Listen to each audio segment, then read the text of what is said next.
This podcast was brought to you by mermaids. If you're upset by this, well, you know who you are.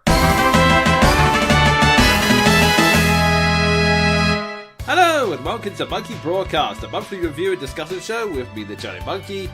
And me, Sven the Crusader, the surprise number 30 entrant. Yes, we will be getting onto that later on, although I've got to say, it's only been February, and wow, it's been a crazy couple of weeks. Not just in wrestling, where all these crazy new things are happening, including a possible new company that's getting bigger and bigger, but Donkey Kong has become a vague trans icon, which I'm not complaining. It's just weird. I never expected it to happen. Yeah, and it was all the doing of a guy who did not want that to happen. So, nicely done playing into the whole thing that you wanted to avoid in the first place. Literally, nicely done. We're very grateful. Also, in other craziness, Shaggy is now superpowered because of a meme. I don't get why, but to the point where Ed Boon, the creator of Mortal Kombat, has had to bluntly say on Twitter, no, Shaggy is never going to be in Mortal Kombat. Ever. What even would his fatality be? I'm mortified by the possibilities. I imagine just him saying, look behind you, and then cowering in fear as the fatality happens off screen. But, yeah, I've been so confused by that. Usually I know how a meme starts. This is not one of those times. I rejoined Tumblr for unrelated purposes, and here lately my desk has just been covered in Shaggies. Which, when I think about it, is a phrase you should not take out of context. Yeah, that could be misread. So let's very quickly move on. We've got a packed review scheduled tonight, but first, we'll start the show with the traditional Q&A. This is the section where we answer questions from the audience. If you'd like us to answer your questions, either leave them in the comments or send them to me via Twitter with the hashtag MBQuestion. Our first question comes from Luffy McDuck. What is your favorite style of animation and why? Legend of Korra's animation style. It sort of crosses over into Avatars, but Legend of Korra was really where it was fine-tuned to the art form that I personally love. It's singular. It's halfway between classic Western animation and the traditional style you'd expect from anime, and when you combine the, I guess, unique designs of Western animation, because some anime artwork can get fairly samey, when you combine, like, the unique artistic styles and character designs of Western animation, and actually shonen animation, now that I think of it, with, like, the flowing movements that you'd expect from Sword of the Stranger, you've got my jam. Yeah, I can totally see that. Now, I'm curious as to, there are many ways you can take this, because there are many styles of animation out there, and to be honest, speaking as someone who actually has a degree in animation, no joke, that's what I studied in college, I do have something of a fascination for every single style. I mean, there are some I have a bigger preference for, like, I appreciate the skill of CG animators, it's that most of the time, I'm not that into it. I guess the best way I can think about it off the top of my head is that I prefer, like, really stylized animation. There's kind of a bit more room for creativity and expressivism. In fact, I found this out and I've actually really loved this story. Part of the reason why the CG animation in Tangled and Frozen looks so good is that as their main animation consultant, they had Glenn Keane, who is a prolific animator that was doing great stuff during both Tarzan and Beauty and the Beast. In fact, he animated most of the Beast shots from what I read. So, yeah, I seem to recall that. Yeah, the story goes that he had meetings where the animators would show him what they had done with Rapunzel and Tangled, and he would go, right, okay, no, you're not getting enough character out of this. Okay, she needs to extend this far, and he was apparently, like, literally drawing on top of the screen, like, okay, she's currently there, you need to make it go that. So the rig won't let her go that far. Oh, really? Well, either make a better rig or break it. I don't care. That's what looks good. You need to do that. Go. That would be me as an animator. This is a long way of saying that I really like animation that's expressive and characterful. Like, I appreciate it when people try to go ultra-realistic, but I don't know. There's just something that appeals to me about making it stylized and going that extra mile to do some crazy stuff. It's why I also have a great fondness for pixel art. One way to win my heart over as an indie game is if you have really good pixel animation. It's one of the reasons why Iconoclast and currently Wargroove has won my heart over. Yeah, and there's definitely something to be said for that. Like, you can't go wrong with Disney animation of the sort that you said. My whole thing is that with animation, I'm a sucker for whenever it just looks epic. Like, Legend of Korra and Sword of the Stranger. Basically, stuff that feels cinematic, especially whenever paired with good writing, because, cinematography means nothing if you have no framework around which to base it. Oh yeah, definitely. I guess for me, it's an animation that stands out, is colourful, and does have that element of exaggeration. Like, I already mentioned last week, Spider-Verse was a good example of this, but the other two examples I would think of that show my favourite style, I guess, would be Spectacular Spider-Man and The Wind Waker. In fact, those are the two styles that have greatly influenced my drawing style and how I draw characters. There's something that's simple, but has a lot of movement and character to it. Those are the kind of animation styles that really appeal to me. Plus, colour, because bright colours can often create some really, really powerful shots. It's why I absolutely hate the Zack Snyder style. Oh, we'll dim all the colours and drain it out and put a dark filter over it. Like, no, colours create contrast that can be, frankly, absolutely amazing if you use it right. Yeah, I can't believe I'm using this as an example in an animation discussion when it is literally sprites made in MS Paint, to the point where that's part of the winning argument in its favor in its URL, but a good example of that would actually be Homestuck. Like, that comic is Technicolor. Like, bright, vibrant colors everywhere, and it really makes the insanity that occurs all the more impactful. And to use a more serious example, I know it's not animation, but Halo. Halo is a lot more striking than Call of Duty 18, we're in the Middle East again. Yeah, I could definitely see where you're coming from with that. And actually, Undertale is also a good example of this as well. What little it has, it can make some really striking scenes. For those who have played Undertale, I'm just going to say the Judgment scene as an example and leave it at that. But getting back to animation, anime can have its moments. It depends more on the production though, because a lot of TV anime, it can be really good, especially with its style, but even ignoring the fact that, like Sven said, the character design can be a bit samey, it often saves its budget for what's known as Sakuga moments. There'll be these concentrated shots where they really put their effort in. It can be something like a snap moment of character or a really awesome fight scene, but the point is, it ends up being like peaks and valleys, like, oh, that's really good, and now we're back to really static, and now it's really good. You can see this a lot in Dragon Ball Super, where there's, oh wow, this animation looks really amazing, it's epic, and now we're back to the same repeated phrase of them punching each other, and oh my god, this is amazing, and we're back to boring stuff again, and now we're back to reuse shots from the opening.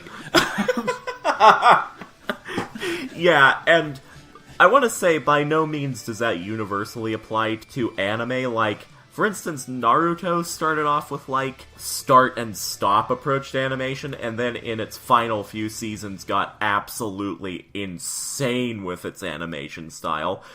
And then there's One Punch Man. Oh my god, the animation in One Punch Man. For an absurd comedy, which basically parodies the idea of Superman, the animation style is so cool. That is true, actually. It entirely depends on the context of it, because if it's a show that's been able to get enough budget and actually does the sensible thing of having 12 episodes which are planned ahead of time and then making it as a season, as opposed to the situation Dragon Ball Super was in, which is, we are doing this weekly with barely any planning whatsoever. No, we don't care, make money. Exactly. I actually do like Dragon Ball Super and forgive it for a lot of stuff, but yeah, the production schedule was so badly planned. they were climbing up a mountain there. But yeah, I think we've answered the question and got into several topics no one ever asked for, so... That's what we do. Indeed. We have one more question from Luffy McDuck, and he asks... What is your favourite Finnish game or game series? And I should also mention here that he does provide some examples. On the mobile, we have the Angry Birds series, Clash of Clans, Red Lakes, Pathway to Glory, the Trials series, and Moto Heroes. Remedy, who did Death Rally, Max Payne 1 and 2, Alan Wake, and Quantum Break. Housemarque, who did Super Stardust, Outland, and Resogun. Frostbite, which are Trine 1 and 2, and Nine Parchments. And some other examples include Oceanhorn, My Summer Car, and Final Boss, which you may not have heard of, but apparently it's a shoot-em-up game made by a friend. So, yeah, Final Boss, here's a shout-out to you for free. You know, I was about to say that I have actually played none, but that is not true. I have, in fact, played the Legend of Grimrock series on the PC, basically a 2012 revival of the classic turn-based Might and Magic 1 through 5 style of RPG, and let me tell you, I cannot solve those puzzles to save my life without a walkthrough, but other than that, those games are really good. So, yeah, that's my answer. The Legend of Grimrock games, both 1 and 2. Nice. Okay. I haven't played many of them. I would probably say Remedy overall, because from what I saw of Alan Wake, I really liked it, even if there were parts of the story that were unbelievably goofy. And I've heard good things about Max Payne, so yeah, I guess of all of those, Remedy would probably be my favourites of the bunch. I would have to do more research into the companies. And looking at this, I probably should, because we keep forgetting that there are many great developers from all over the world, not just in America and Japan. Yeah, it's just that when the games market is dominated by those two nations, it's easy to forget that, and also hard to find titles from outside of those regions. Just for instance, we basically completely lost, though, one big British games developer in Rareware. Funny how it comes back to Rareware after that intro. Playtonic is most of Rareware's members, so I'm guessing they're based in Britain, but odds are they probably moved to America, I don't know. If any of you guys know games made by Finnish developers, let us know. Okay, so our next question comes from Infernity Zero. Favorite and least favorite female villains? Wow, that covers a lot of ground. Obviously, when there's a female villain in a Stephen King work, usually I very highly appreciate that character just from a character standpoint. You know, how you can appreciate villains without liking them as people.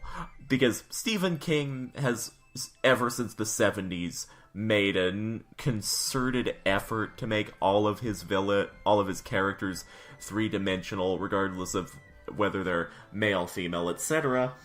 Putting that aside in literature, then we get into the realms of games and anime, and oh boy. Okay, so I'll just start off by saying favorite female villain from a game is probably Sonya from Fire Emblem 7. A case of absolutely hating them as a person, but loving them for their impact on the story. Yeah, that is definitely a good example. Like, for those who don't know, this was someone who was freely happy to manipulate people, and then when they find out about it, rub it in mercilessly. Yeah, as they're dying. By her hand. Exactly. So, yeah, in terms of plot impact, and I'll hasten to add something, because this is going to play in later, Sonya has a very, shall we say, suggestive character design, but it plays into her personality of being a manipulator. And then there's Camilla from Fire Emblem Fates. I know technically she's not a villain in the overall scheme of things, but in the circumstances where she is an antagonist, well, let's be honest, her personality is basically just boobies. Well, it's not even the boobies that's a problem. Wow, that's a weird sentence. It's... I mean, the fan service is a problem, but that's something you could apply to a lot of characters. It's just that she has the most prominent example.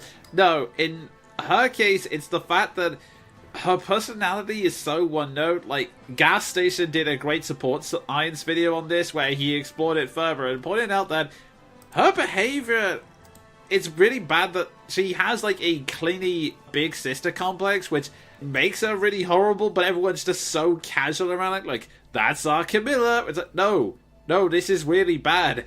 There are a trio of characters who are retainers of all of the Lords of Nor, and they all say something on the effect of, what would happen if I had to leave somewhere? Would you feel bad? All the others usually say something along the lines of, well, I'd be disappointed, but I'd be very thankful for your service. Camilla says, I would break your legs to make sure you can't leave. It's true. She's like if you tried to make Sonya sympathetic. Oh my god, she really is like if you tried to make Sonya sympathetic. I just had an epiphany I did not need. Oh, jeez. In my case, okay, well, there is one set of villains who many of you won't have heard of, because they are from a game that was only released in Japan, and I briefly mentioned them before. At the time, A, I didn't want to spoil it, and B, I didn't want to go into it because I was planning a big retrospective that, spoiler alert, is probably not going to happen. And those characters are Mathis and Chitose from Tales of Innocence. Now, let me just get into these two. I've been saving this up for a while. The whole plot around Tales of Innocence is kind of like X-Men, except that rather than having powers born from a mutation, the powers come from a chain of reincarnation. Basically, a connection to a god from a past life. There was once a war in the realm of heaven, a massive civil war, and some people gain powers depending on connections with gods. As it turns out, in a freak accident, you don't find this out until much, much later, but the hero of that game, Luca, and the villain of the game, Mathis, both have powers from the same source, the god Asura. But whilst Luca gets the power of Asura as a person, Mathis gets the power of Asura as a general, and also Asura's hatred, because he died from being stabbed in the back by his loyal companions. And the reason I mention this is because that is the full extent of Mathis's character. Rage, hatred, and wants to destroy the world. There is literally nothing else to her character whatsoever. To the point where she has the exact same face as the companion she was stabbed by because, and I quote, my grudge was so strong that her face transformed my own. Which, oh my god. Oh my god. Man, and I thought Mythos Yggdrasil was insufferable. Oh no, because here's the thing. Mythos Yggdrasil, he could be insufferable at times, but that was part of the point. That was part of his character. It's part of the reason why I like him, because he's a villain with a tragic fall. This person is completely one-dimensional, and on top of everything else, it's revealed later down the line that their plans won't work, because their plan, in order to use the mystical MacGuffin, it requires a bond between two people. Unfortunately, Mathis hates everyone except themselves, and their only ambition is destroy the world, because of that same tired cliche that even other RPGs have started to make fun of, which is the no one can suffer if the world is destroyed. And there is one desperate example she tries to use at the end of the game, which is to use her, well, the closest she has to an underling, Chitose. And her plan is, hey, Chitose, use me as the sacrifice, so kill me. Unfortunately, Chitose won't, because... okay, this is where we get into the massive rant, ladies and gentlemen. Chitose is the embodiment of the trope we have seen countless times in an anime, from characters like Sakura Haruno and Orihime, the please notice me senpai trope. Because the whole thing is that she was in love with Asura because her past life was, I believe her name was Sakio, a loyal minion who was again, hoping Asura would notice her. This feeds into literally everything Chitose does, to the point where she is willing to help this insane madman who freely admits to people, even someone who, when they find out about this, actively attack her, that, oh, by the way, I've no intention of saving the world or protecting avatars, I just want to blow the world up. When finding out about this, she still follows her, and also offers her own life to be part of the sacrifice, because she wants Senpai to notice her. That is literally it. It's the extension of her character. And what's even worse about this, because the whole Notice Me Senpai trope is unbelievably insufferable, and it's something that I know people use it as a meme joke, but I really despise it because it has this whole sense of entitlement. You don't actually do anything to make Senpai notice you. You just stand there and pine and occasionally be nice to them in the hopes that somehow they'll look your way and go, oh, I've madly fallen in love with you. That's not love. That is just cowardice. And what's even more annoying about this, what pushes this past the levels of insufferable tropes into, oh my god, this is absolutely ridiculous, is that Chitose, she tries to do this to both Ruka and Mathis because they both have connections to Asura. In other words, she's doing this for a person she's never met, is long dead, and is doing it because her past lives told her to. This is just... Oh, man, and the thing is, there are ways where that can be used well. Like, Hinata and Naruto used it as a crutch for actual character development and proving herself. And then you have Orihime, who does nothing, ever, in any context. And then you have this. It can work, but this was just the worst, absolute worst example of it. And it wouldn't be so frustrating, the fact that they had this whole thing of, oh, it was so tragic that all Chitose wanted was them all in love, and I'm just going, no, it was idiocy! This is not deep at all! It's... So yeah, that's my worst female villain.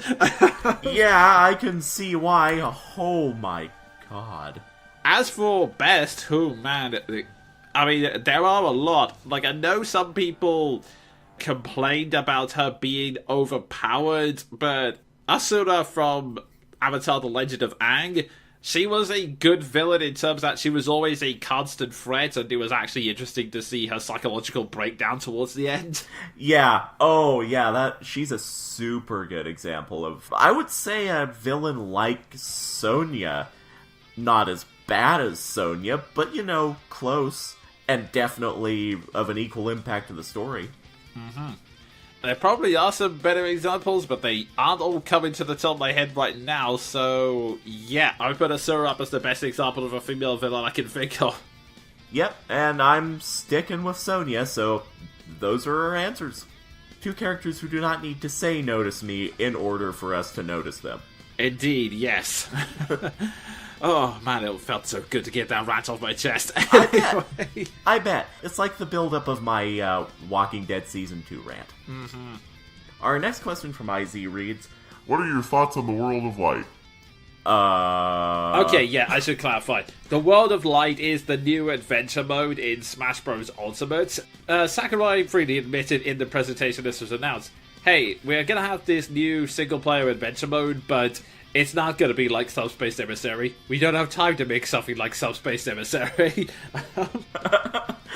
Which, I mean, fair enough, and also Subspace Emissary was not good.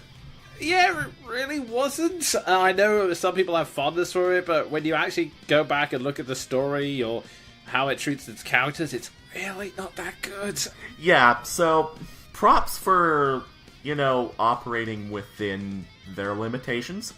So what we have instead is the World of Light, which is, I mentioned the spirit mechanic, where you can get secondary characters from pretty much every single game Nintendo has ever made and then some, and you can equip them to give your characters power-ups.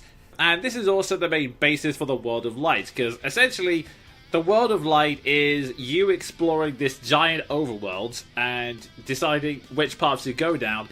And you not only explore different parts of the world, but you continuously get into little fights. And each fight is based around a spirit. You fight a character, but there's a gimmick attached to it. So, let's say you fight Revali from Breath of the Wild. You'll essentially be fighting a purple-coloured Falco, and the gimmick will be that gusts of wind will blow you off every once in a while, and Falco will jump a lot and use air attacks. So, it's stuff like that where you'll be getting small hints that go, oh, okay, that's actually kind of clever. Huh. Yeah, that's novel at least. It is definitely a lot better than the platforming levels because, I'm going to be honest, the platforming levels in Subspace Emissary never really did it for me, and it was clear that none of the games or the characters were really designed around that, whereas this, it's just very quick, simple fights that have gimmicks attached to them, but you can nullify them with the spirits you equipped, like... There will be literal, the floor is lava ones, but then you can find a spirit that protects you from lava. And plus, as you explore the map, you get, like, cute little references, some of which are parts of the overworld look like a Kirby stage, other parts are literally you enter a warp point and you're taken into a map from another game, be it a castle level that's very heavily inspired by Castlevania, to the point where the perspective changes to be side-scrolling and you get the Castlevania music playing throughout, and and a section which is the whole first map from Donkey Kong Country, which of course brought a smile to my face, of course it did. Honestly, there are only two criticisms I have of this. One is that some spirits that can also help you navigate the overworld, but it's not explicitly obvious unless you know a lot about the characters. Like, there was a part of the world I couldn't access for a while because it says, oh, if only we knew someone who could build a bridge. And it took me a while. I was just wandering around all over the place, and I didn't realize that I'd actually avoided it for so long, and then went back later only to find that I had unintentionally got what I needed because I didn't realize two characters from Animal Crossing could build bridges, because I've not played Animal Crossing. Oh, man. Wow. Yeah, that's, Nintendo lore-based storytelling. That's interesting. It's a neat idea and a cute reference, but again, unless you know who that character is, it might leave you a bit stumped, because in fairness, there are multiple characters you can pick.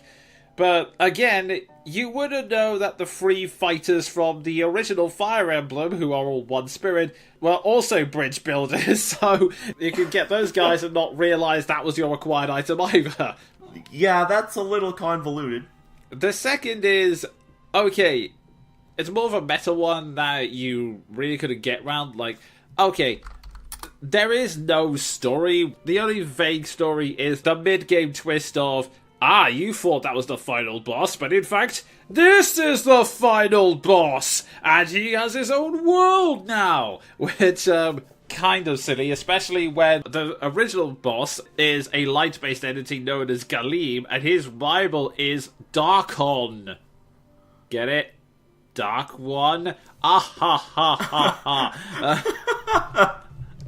Aside from that, there's really no form of character interaction at all. It's literally just walk around Overworld, use power-ups and get into fights, but it's kind of fun in the same way that I found the adventure mode of Melee fun, is that it's nice, cute references to all of the lore these games come from, and I will give it this.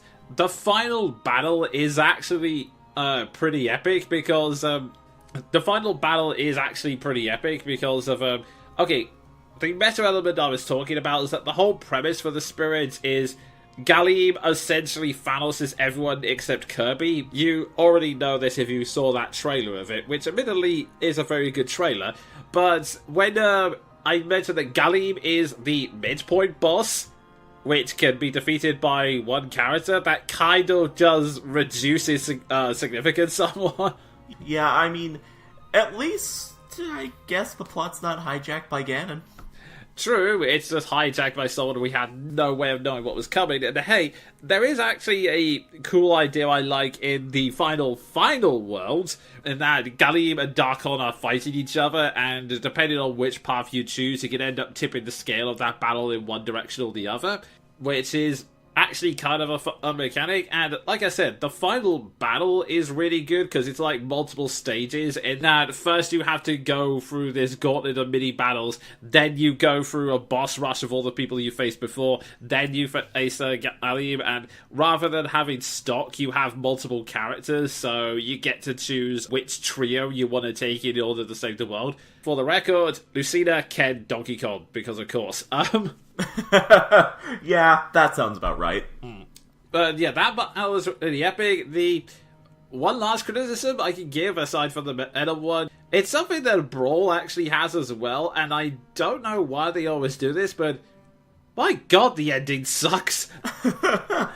I get it. It's really hard to create a satisfying ending based on over 70 characters. I mean, admittedly, Project Cross Zone did it incredibly well, but that's a different type of game, and not every game can be Project Cross Zone, although it should. I think I can detect a game that you really, really like. Oh, really? I don't know what you're implying.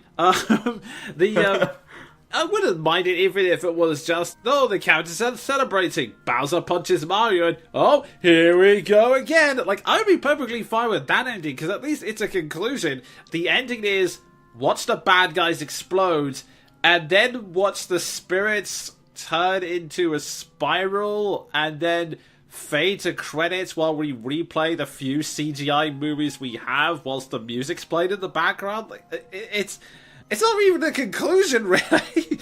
Wow, it's like if the city's ending sucked.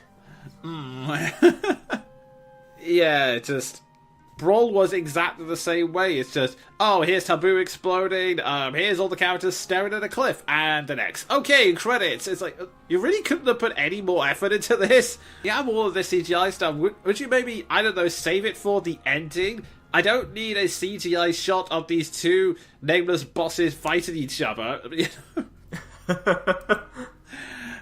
So, yeah, ultimately, that's my opinions on World of Light. Some extra story would have been nice, but honestly, just the entire experience overall is still better than Subspace Emissary, and all of the references around are really cute. In fact, I think Chris Niosi summed this up perfectly in a tweet. Oh, I get it. The game.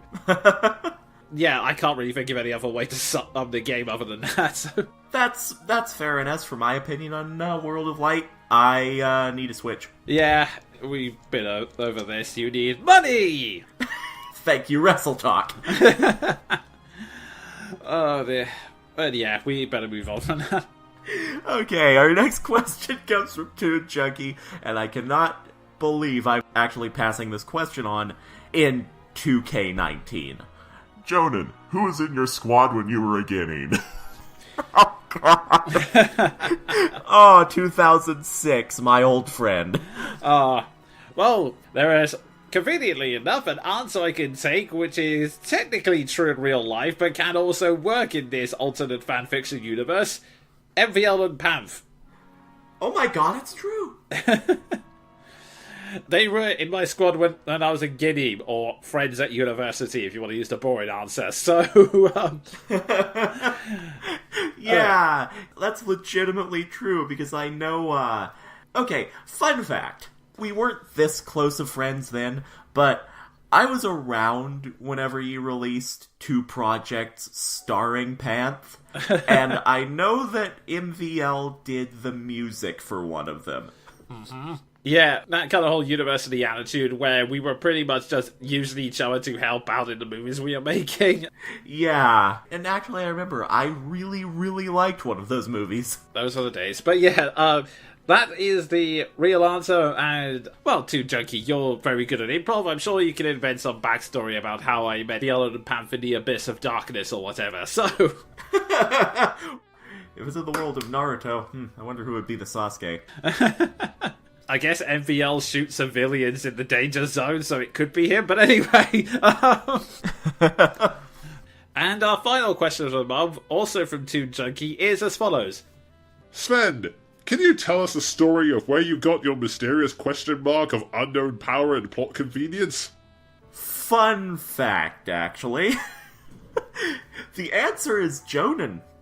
Because back in 2009, whenever we first started doing Monkey Broadcast, I needed an author representation, an avatar, and I couldn't think of any.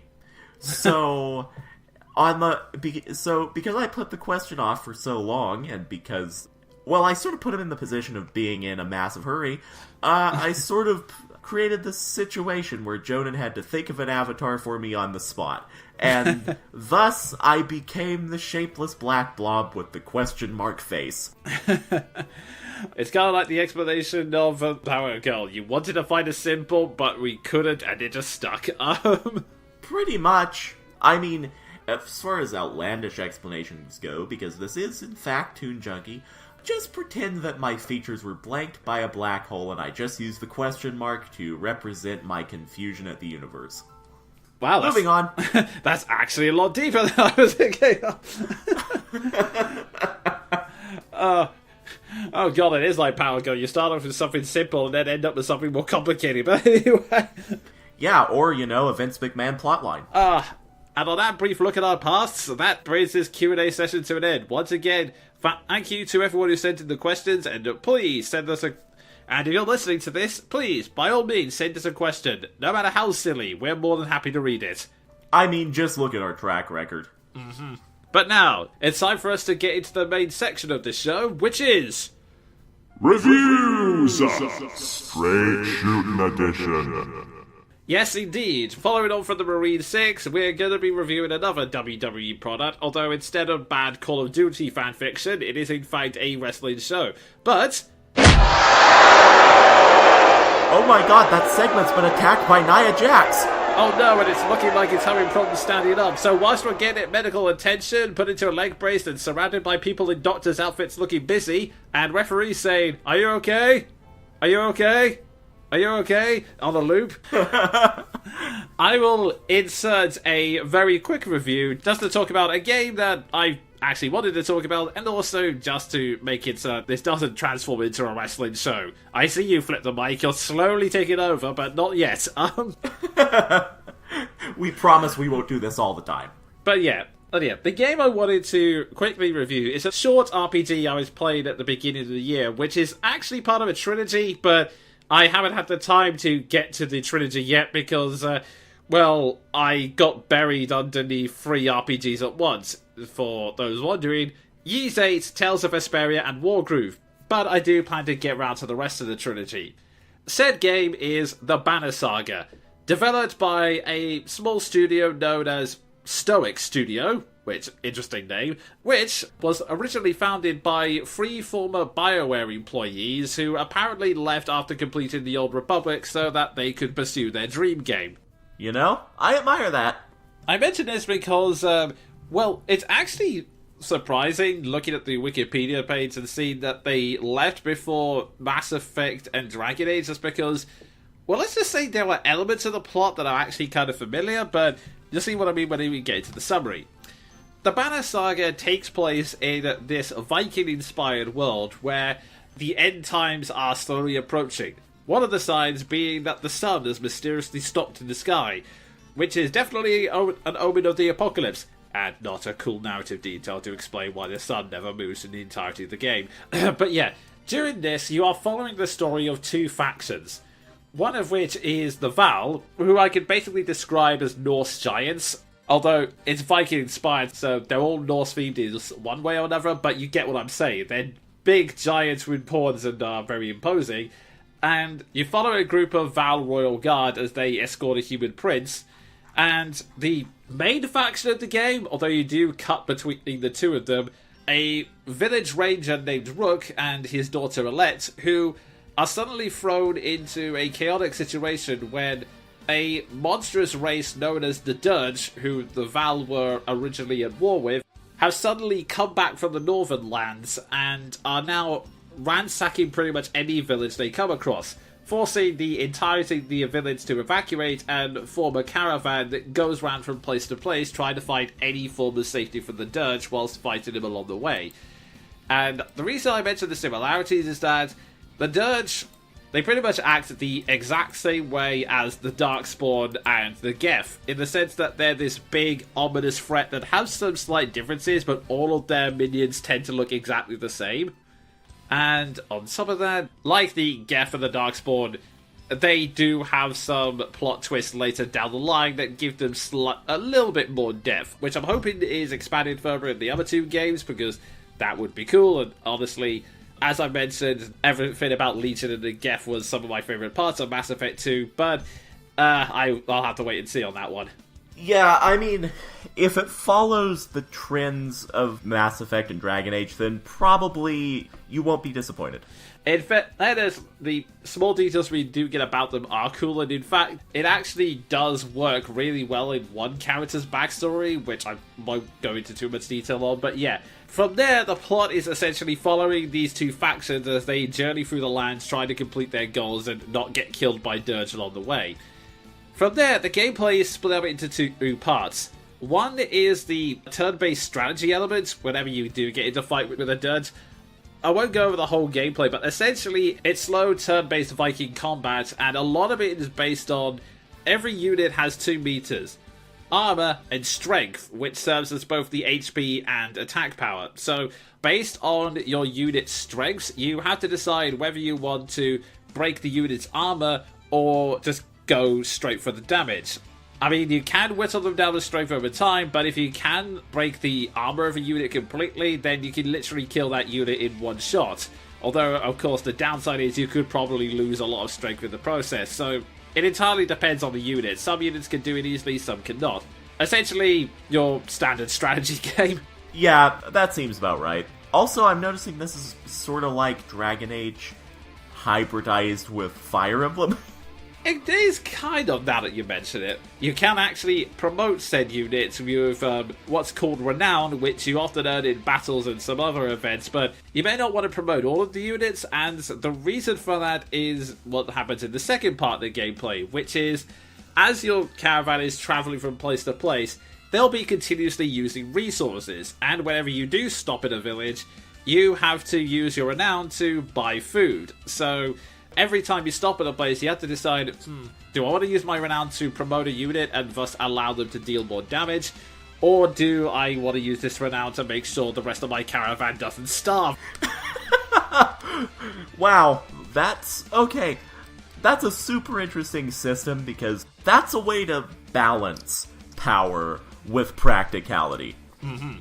And the other way to get Renown is, whilst you're travelling around, you'll be presented with a random scenario. There's like a central pool they have, but they come at random intervals, where you'll occasionally be presented with a choice, like, one member of your caravan got drunk and started a fight. How do you deal with him? Or some strangers pop up and say, hi, we know a place where there's good water and you can get some fish to add to your supplies. Essentially, you have to make leadership decisions, and these choices are going to affect how your party develops, which fighters you get, and can also get you renowned if you decide to do something heroic or manage to lead things in a good way. And the thing about these choices, which is one of the best parts of the game, but also one of the most frustrating parts, is that it's not predictable at any point. Like, there are many times where I've gone, oh, I don't trust these people, and then it's revealed, oh, actually, they were trying to be helpful, and they did actually have a good water spot, and it wasn't a trap at all. So, it's Dragon Age, hybridized with Fire Emblem, with the survival decisions of the Oregon Trail. Actually, yeah, in fact, that is actually a good comparison, because it is essentially like the Oregon Trail, but with the chaos lowered down a bit. So if you do make bad choices, you can in fact lose supplies and renown, but it's not quite as brutal as the Oregon Trail can be. Well, that's a relief. And hey, you know something? It may be a frustrating system, but at least it's not Chaos Frame. Yeah, oh god, don't get me started on that. Nothing could ever be as bad as Chaos Frame, but anyway. I agree. I really agree. But yeah, that pretty much sums up the entirety of the gameplay experience and a lot of the choices. I mean, like BioWare, you do get the chance to talk to characters and learn more about their backstory in certain towns, but the characters so far aren't the most developed. They're given backstories and enough of a personality so that you will like them, but I wouldn't really describe them as fully detailed characters yet. But they're good enough to the point where I don't want them to die. And that's the main thing in a game like this, because of, this is, the main thing I wanted to talk about, and I'm just going to, because A, it's a short game, and B, we have a big review on the horizon, who is, oh, yes, I've got reports, it's slowly getting better. Oh, good. Maybe it'll be able to compete in this competition after all. And maybe we can give it the United States title as a consolation. Oh, God. But the main point of this is that, well, Game of Thrones is a really overused comparison that often doesn't actually mean anything. Because people tend to use it for the most spurious of reasons, like, oh, it's like Game of Thrones in that it has multiple factions. It's like Game of Thrones in that the plot is political elements. It's like Game of Thrones in that it's a fantasy that's slightly darker than people think fantasy is, even though when you actually look at it, there is a lot of fantasy that's dark these days. Oh, it's like Game of Thrones in that it has a plot. But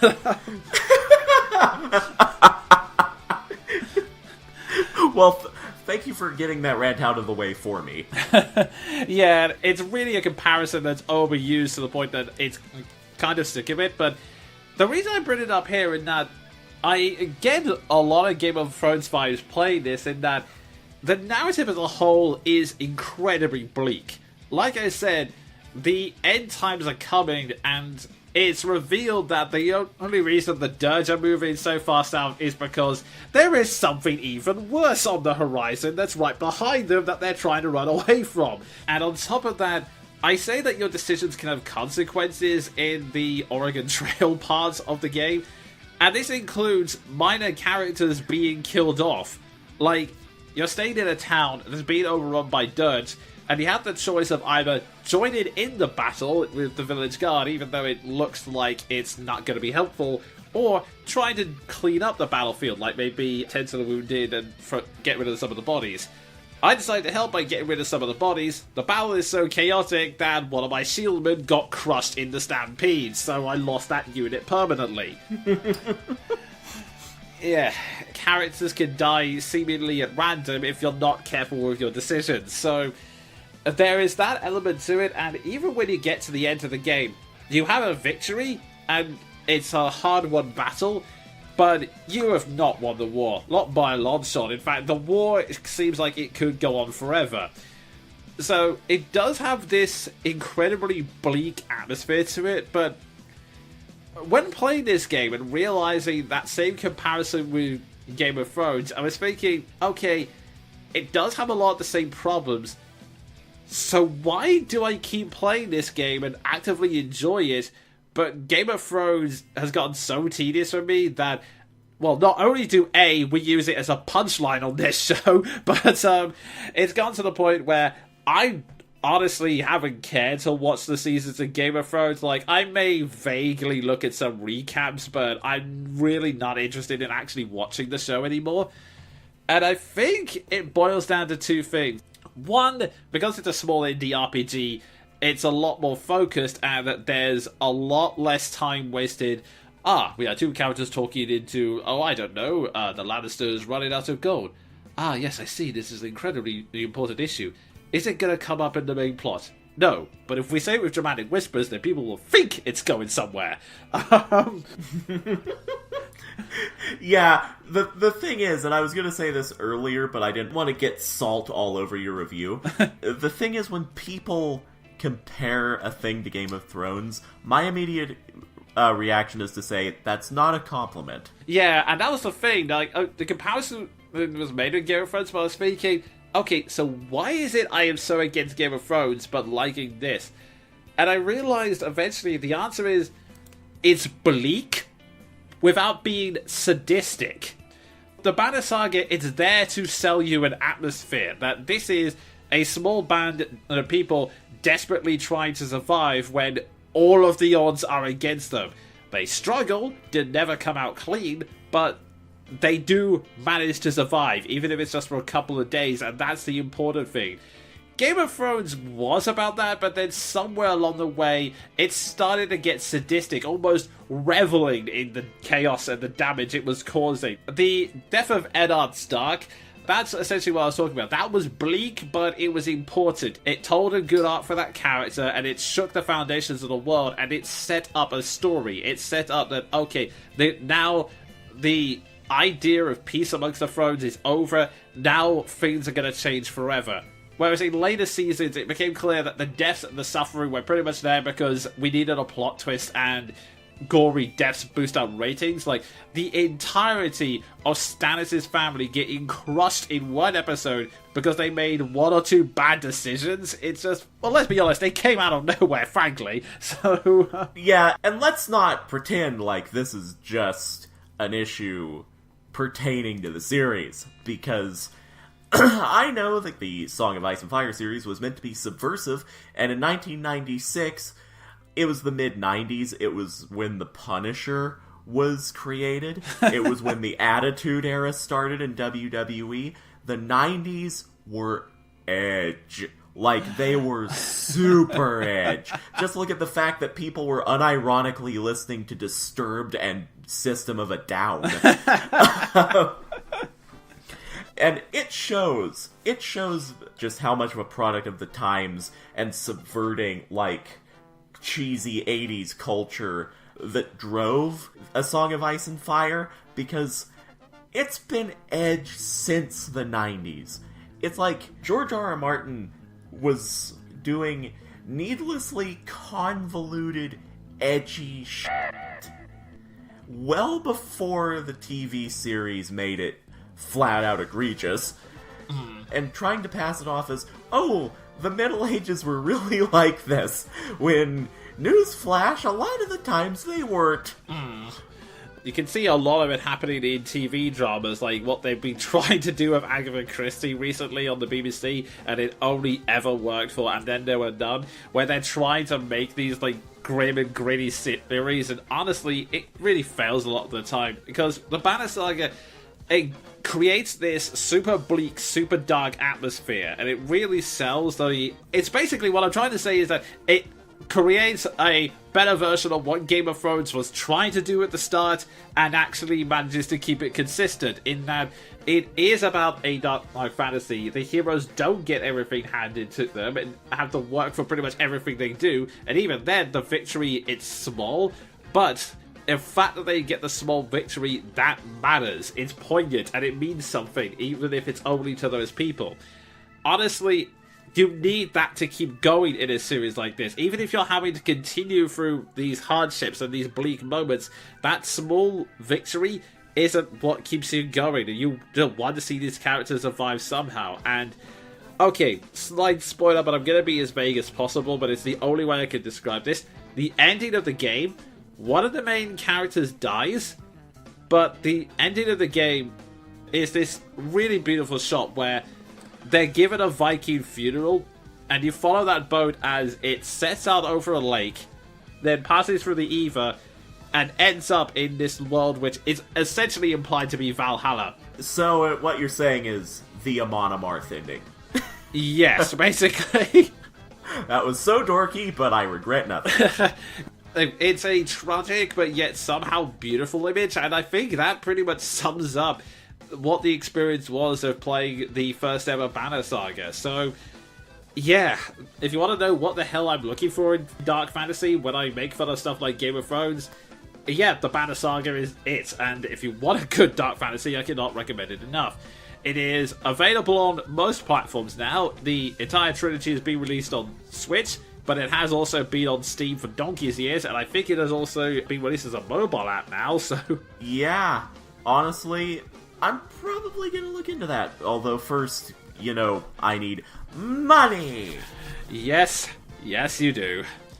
So, speaking of which, the review is back up, so now it's time for us to talk about one of the biggest wrestling events of the year, and certainly the only one we feel like talking about, because, here's the thing. We were discussing the idea of reviewing wrestling events, but there were really only two events we were ever going to do. WrestleMania, which we may do depending on how it goes, and if we don't have anything else big to review at the time. And the other one is the Royal Rumble. Yeah, because I mean, generally speaking, whenever you ask a WWE fan what their favorite event of the year is, it's the Royal Rumble. And that's because, well, the title matches are the craziest things known to man.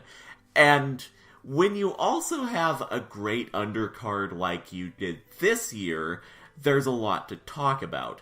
So, without further ado, 5, 4, 3, 2, 1. Yep, so we're going to have to go over some stuff very quickly, just to save time, if nothing else. Okay, first off, for those of you who have no idea what the Royal Rumble is, WWE, the way it tends to work is that there is two shows running every week that advance the storylines, but each and every month, at least it seems to be these days, I don't know how often it was back in the day, but they'll be building to a pay-per-view, or as it should be called now, show that's only available on the WWE Network subscription service, per view. A monthly payment per view. Yeah, that's probably a better way of putting it. These pay-per-views usually have, well, most of the time, at least the ones that actually stick around and are memorable, usually have a gimmick to them, like Hell in a Cell has a cage match, Tables, Ladders and Chairs has, well, guess. But admittedly, you do also have a lot of, well, they're basically just glorified wrestling shows that are bigger and go on for 6 hours unnecessarily, which just have interchangeable names like Backlash, Fastlane, for God's sake, Great Balls of Fire. Yeah, I still can't believe they did that one. Oh, and also don't forget the World Cup to determine who's the best in the world. Yeah, Shane McMahon, who is totally a wrestler. Oh, God. Totally, we promise. Yeah. But the Royal Rumble, as well as having some undercard matches, which we'll quickly cover in a moment, the gimmick around that is you start off the match with two people. Every minute or so, there is a countdown, which Sven has thankfully demonstrated for us already, and when that countdown reaches 0, a new wrestler at random is brought into the ring. This eventually keeps building until a grand total of 30 wrestlers have entered the ring. The only way for them to be eliminated is to be thrown over the top rope and have their feet touch the floor. Remember that last stipulation because they've been milking it like an overused cow. Oh god, yes. Oh god. But this is so much fun.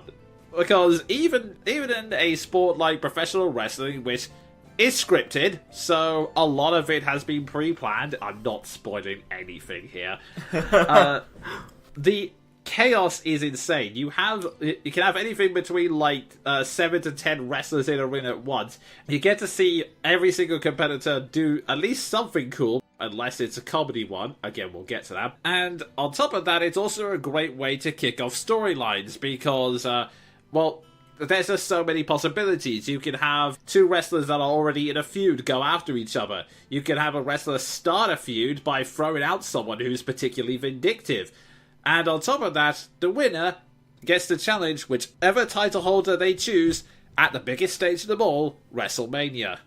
Yeah, so it's a fun match, and there are also stakes. And really a big part of it is the length of the match sort of informs the enormity of the eventual victor's victory. Like, they've overcome 30 other people and are now getting a world title shot.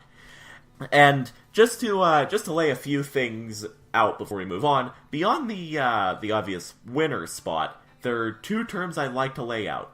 Iron Man, used in reference to the wrestler who lasts the longest in the match overall, and the Final Four, which speaks for itself. The Final Four wrestlers to be left standing in the ring, and generally people you can expect are getting a push, because one of them's winning, and the others have turned in an obviously impressive showing. Yeah, these are the ones you have to pay attention to, because they're the ones that the company feels can put on the best show. Like, just to use an example from last year, the final, well, I forget who the fourth one was, but the final three was John Cena, Roman Reigns, and Shinsuke Nakamura. and Finn Balor. Ah, yes, that was the fourth one. So, those are the 4 people who you can expect to get a push that the company feels are potential winners that they feel are believable. And we were both afraid at the time because John Cena and Roman Reigns were essentially the Golden Boys, or the ones being pushed by the company against the wishes of the audience. Or, to put it a way that any non-wrestling fan can understand, the Gary Stews. Yeah, basically, Roman up until the unfortunate thing that happened in October that looks to be being moved past, like Roman has recovered since October, but before that point, everyone hated him because he was the obvious company man. Great athlete, but oh dear God, his push. Yeah. And to describe John Cena, I will in fact quote John Cena. My name's John Cena, you may know me from being John Cena. Yeah, he was pushed quite a lot. I mean, thankfully, like, John Cena is bearable now that he's part-time and only comes in brief appearances, but yeah. He's also ridiculously entertaining, so I'll give him that. Yeah, he's like Captain America, especially now when people actually like him. But yeah. Wow, that's a very good comparison. Now, if it weren't for Chris Evans, I'd like to see that as an actual role of his. Well, maybe he can take over as a legacy character. It's a thing that happens in comics. People need to get used to it. But, yeah, like Jonin was saying, the final 4 were basically the fan favorites and the company favorites, but they were all trusted by WWE, and in the end, Nakamura prevailed. That's the impact of the final 4. Usually, there's an option that people dread, and 1 or 2 options that people really want to see win. And in general, like I said, those 4 you can expect great things from in the future. Unless they're Finn Balor, but he's getting pushed lately, so I'm not going to go there. Indeed. And speaking of which, because WWE keeps insisting on making each pay-per-view longer and longer and longer, mainly so they can massage figures and say, oh no, look how many hours were watched on the WWE Network. We're definitely not losing money or viewers, oh god. We're not afraid of AEW at all. No. By the way, have any of you wrestlers thought about extending your contract to 5 years? And, oh, has anyone seen Dean? Oh, geez. There are a load of other singles matches, so we're just going to very quickly go through each match in turn, giving a brief sentence to sum up our feelings on them. Chad Gable and Bobby Roode versus the Authors of Pain for the Tag Team Championships. This happened. Yep. Shinsuke Nakamura versus Rusev for the WWE United States Championship. This match was over after Nakamura knocked Rusev into Lana and then hit him. It should have led to a feud, but bizarrely didn't. Yeah, this is the weirdest thing. First they take the title off of Rusev after literally a month. That alone is weird enough. But it was the aftermath that made it all the stranger? I would have been okay with this if they gave it back to Shinsuke and actually had him do things. But literally 2 days later, on SmackDown, R-Truth accidentally defeated him. And when I say accidentally, I mean accidentally. Yeah, well, there's debate about that, but we'll get into it. Buddy Murphy, Akira Tozawa, Hideo Itami, and Kalisto for the Cruiserweight Championship. The Buddy Murphy won. The Cruiserweights do great work, but no one pays attention to them, sadly. Yeah, sadly, WWE Audience Senpai does not notice them. Oh, God. Asuka defeated Becky Lynch to retain the SmackDown Women's Championship. It was an awesome match. Both of them are great workers, and Asuka had to pull out a new Asuka lot to defeat Becky, so I'm happy with this. Yeah, literally, I actually did a TV Tropes edit describing this match. Okay, I'll go into this by saying that I was really opposed to the idea of Asuka beating Becky Lynch by tap out, but the way they did it was amazing, because Asuka had to use her entire arsenal, her finisher, Becky's finisher, and a modified Asuka lock to win. That was cool. Yeah, that was really cool. The Miz and Shane McMahon defeated The Bar to get the SmackDown Tag Team titles. Why? Why? Dear God, why? I mean, I'm entertained by Miz and Shane. They're obviously just there for comedy, and I will admit that Shane's high-flying moves are inadvisably awesome. But why did we need to job The Bar to a comedy tag team? And people wonder why they want to quit. Ronda Rousey defeated Sasha Banks. Pretty good match overall, but pretty standard, honestly. And apparently one more step toward Ronda Rousey's path toward insanity, because the crowd were on Sasha's side. Oh god, yes. Daniel Bryan defeats AJ Styles. Also a pretty good match. We have seen it a few times before, but both of them are great wrestlers. And Daniel Bryan's role as a vegan extremist is hilarious, if only just because, well, it's hilarious to see Vince McMahon believe that makes him a villain. Yeah, and what's really funny to me is that this was basically Daniel Bryan taking his actual beliefs and making them completely insufferable. But at the same time, I can't help but think, wow, he's probably unloading a lot of pent-up aggression. Also, I will say this. He defeated AJ with the help of a flannel-wearing, Ailstorm shirt-clad Eric Rowan. Oh, yes. I can't... Wow. The funny thing is, Eric Rowan's had so little impact on SmackDown, and I completely forgot he showed up. Like, that was one of the main talking points. Like, oh, dear God, Eric Rowan showed up. What's going to happen now? And I've completely forgotten that happened. Yeah, I mean, this past week on SmackDown, he cut a promo, which in and of itself is monumental. Also, I forgot he can actually cut good promos. Though, then again, for a while, I forgot he could actually speak. Oh, poor Eric Rowan. And the last singles match we have to talk about, Brock Lesnar versus Finn Balor. I think it would have been a nice plot twist if Finn Balor actually won, but it was a good match, and it actually made Brock Lesnar, care about what was going on, and the fact that he had to come up with another finish as opposed to the F5 and pulled that face in the middle of it.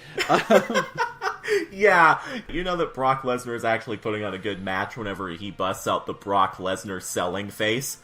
We see it so rarely nowadays. In 2014, it was brought out a lot because his feud was with The Undertaker, who is The Undertaker. But since then, you don't really see Brock sell that much. He did it to AJ Styles whenever he made the calf crusher look like AJ was about to rip his leg forcibly from his body. You saw it versus Daniel Bryan, where he actually had a look of, oh dear God, the yes lock was in. And you saw it in this match whenever Brock Lesnar countered the coup de grace into a Kimura lock, and like Frankenstein rising from the table, his face emerges from the mat, just go. Yeah, honestly, with that lot, the thing I was thinking was the Age of Ultron quote of "Go to sleep, go to sleep, go to sleep, go to sleep, go to sleep, go to sleep." That's about right. And I would have preferred Finn to be the victor in this, but they made him look absurdly strong, and a lot of that was down to Brock Lesnar, who apparently chose Finn as his opponent. Nice. So, props to Brock for that. I don't give him props for much, because he's never there. But, yeah, this match was great, even though it only ran 9 minutes. You'd usually think that's a squash match, but no, Finn looked great here. Especially that one spot where he threw Brock into a table, and Brock made it look like he'd just been shot in the balls with a sniper rifle.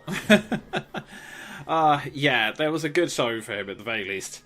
But now it's time for us to skip all the preamble and get to the main events. Yes, I said events. There's a Women's Royal Rumble and a Men's Royal Rumble. Since approximately last year. Yes, that was a step in the right direction when they introduced the Women's Royal Rumble to go alongside the Men's Royal Rumble. There are some people who think it's a bit much, but both me and MVL and Sven, I'm guessing, wholeheartedly disagree because you can never get too much Royal Rumble. Yeah, honestly, I'm all for this. I would prefer that everyone just wrestle on an equal scale, because, I mean, people can differentiate the promotion of domestic abuse from literally just running a sport. But, I'll take more Royal Rumble. Yeah, it's really weird like that. I got into wrestling by watching Lucha Underground and then WWE. In fact, actually, I mentioned this before, but I got into both Lucha Underground and wrestling from watching Lucha Underground's equivalent of the Royal Rumble, Aztec Warfare, which, actually, I will say, you may not sound like it, but watching a Royal Rumble or at least clips of it is actually a good way of easing yourself into WWE, or at least an era of it, because it actually shows you a wide scale of the roster and what they're offering as a program, so you can actually see, okay, yeah, I can probably follow some of these people.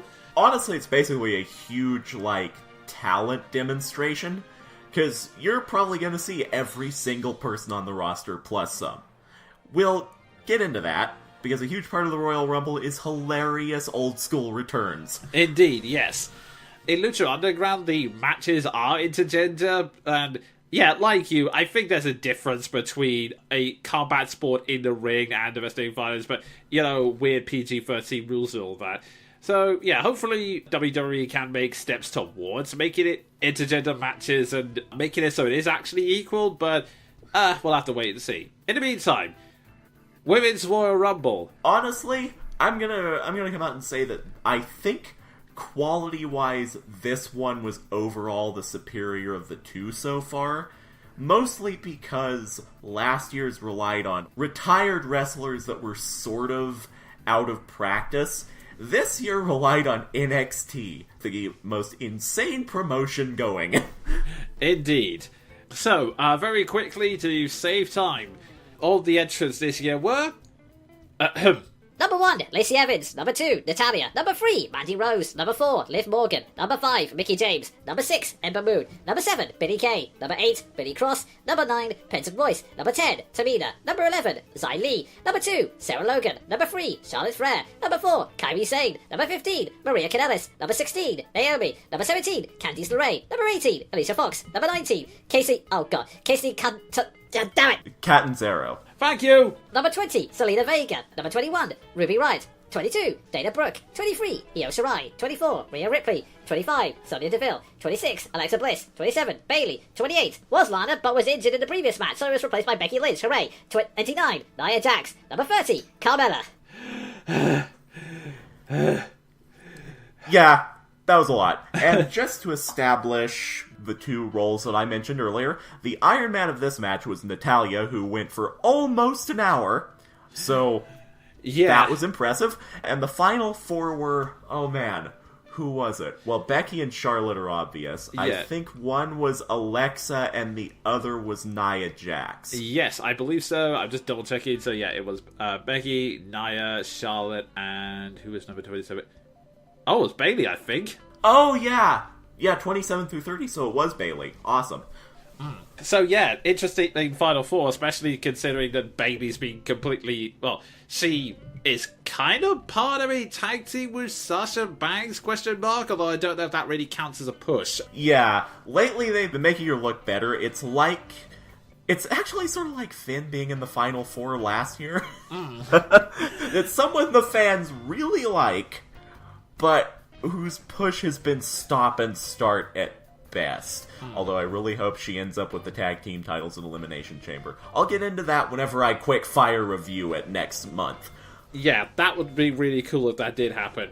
Yeah, overall I'll say that there was a lot of great spots in this Rumble, although it was very slow to get going is my only critique of it. In fact, props to Natalia because, Lacey Evans is a new wrestler that was debuting for the first time in this, and she was okay. I actually like the character they're presenting because it is something new. The idea of this very stuffy southern woman who has a very disapproving air of everything around her, like it's all beneath her.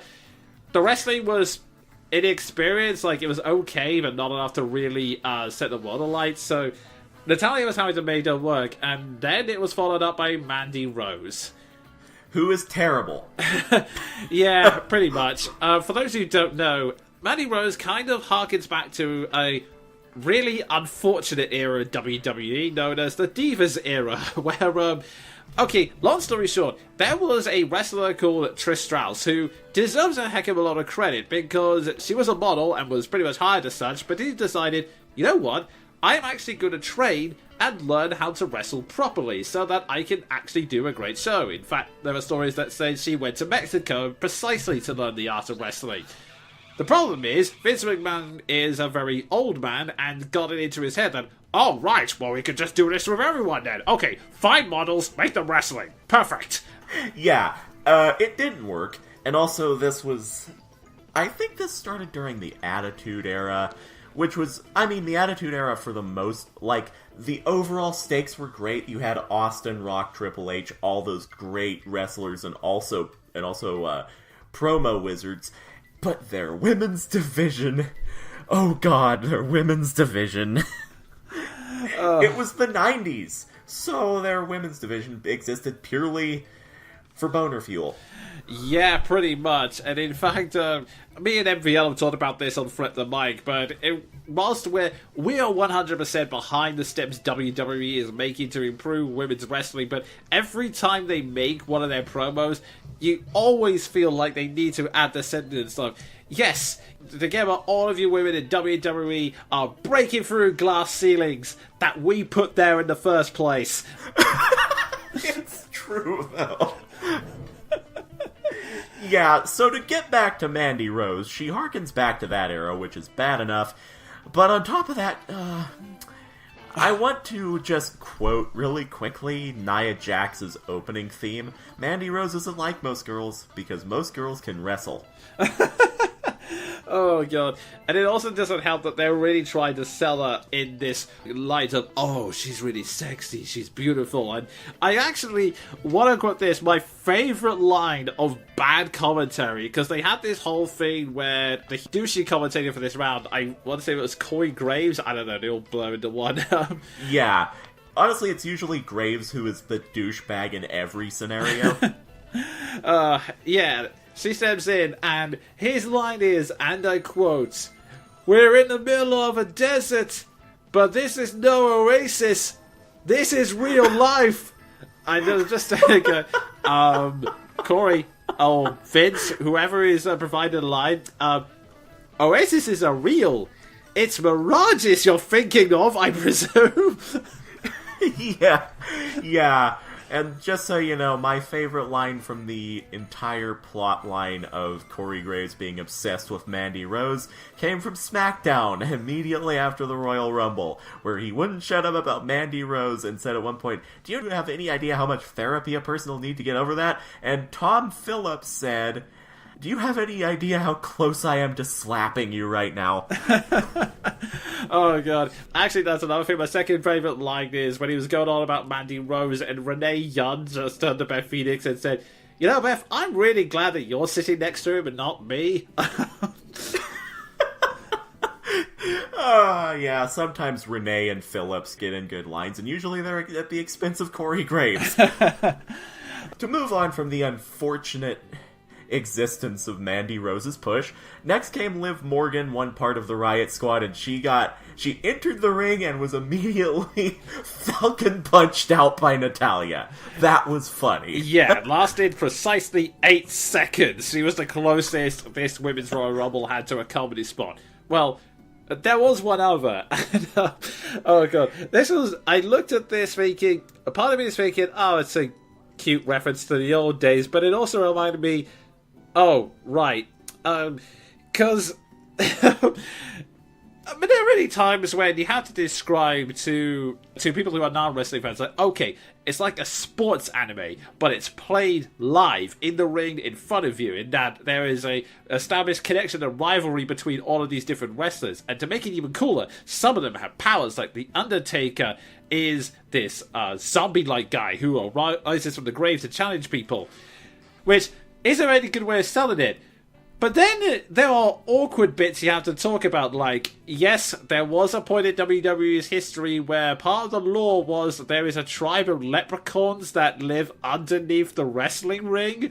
So when Zelina Vega decides to try and hide under the ring to conserve energy, she's then chased out of the arena by a leprechaun that lives under there. Yeah, in fact, the wrestler in question was Hornswoggle, who, for the record, I love. Props to him for making that almost hilariously offensive, long-running dwarf joke work in the context of wrestling. And he also appeared on a food channel that I really like. It was Hornswoggle, and Zelina got chased down the ring by Hornswoggle in full Lucky Charms gear. In a reference to the Ruthless Aggression era. Yeah, that's one of those things where you do have to just shrug and say, it's wrestling, it happens. They try things sometimes, it doesn't always work. Oh, speaking of Hornswoggle, to bring the Game of Thrones joke back around, he once played Tyrion in a parody and made me die. Oh, God. Yeah. That's a thing that happened. Yeah. So basically the two comedy spots were Liv Morgan and Zelina Vega. Although I will say this, Zelina got in a bit more dignity because she was in the ring for 12 minutes, and I mean, she's a luchadora. She's good at what she does.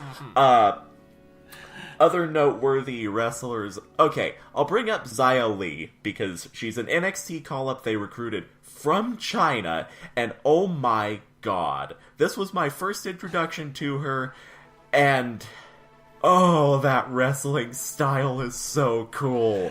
Yeah. It's like, I don't want to make this sound stereotypical because I mean it in the most flattering sense possible to Chinese martial arts. Watching Xia Li in the ring really felt like there needed to be one of Jackie Chan's Chinese folk songs playing in the background. It was gorgeous. Yeah, she made a really good showing. Also, I as well give shout-outs to Naomi and Casey because of, well, there's this tradition in the Royal Rumble where certain wrestlers will be given the chance to do escape spots where it looks like they're eliminated, but they're not eliminated. Their feet haven't touched the floor yet, so if they can just get back into the ring without the feet touching the floor, then they've done it. So, and this is something that admittedly is kind of overdone, especially in the Men's Royal Rumble with Kofi Kingston, who has to do it at least once every Rumble, and it's no longer entertaining when you know, okay, it's coming, so let's see what happens. And Naomi also did it in the last Women's Royal Rumble, so yeah, we kind of think, oh, okay, they're doing this bit again. And to her credit, the jump from the barricade to the steps was actually incredibly impressive. It's just that, well, the ending of these escape starts is always the same. They get back to the ring and are instantly eliminated, thus proving how big of a waste of time it was. Yeah. The one sort of subversion of that was Casey Catanzaro's near elimination, where she literally just clung to the ring post like a sloth and jumped back into the ring. Mind you, she lasted about a minute more before Rhea Ripley yeeted her out like a frisbee, but, you know, that was cool. Yeah, that was really, really cool. And just, oh my god, the sheer flexibility of that, where she did a handstand, grabbed the ring post, and then pulled herself out like scrunches, thinking, holy crap, you know, that's actually, like, physically impressive on its own. Yeah, it was one of those moments where you think, okay, this may be fake, it may be storytelling, but you gotta appreciate the athletes. I mean, even completely out of the story context, that's, if it were just like a YouTube video of someone doing that to a wooden post, you think, okay, yeah, that's impressive. I want to know how many hours you have to spend in the gym in order to do something like that. Yeah, basically that.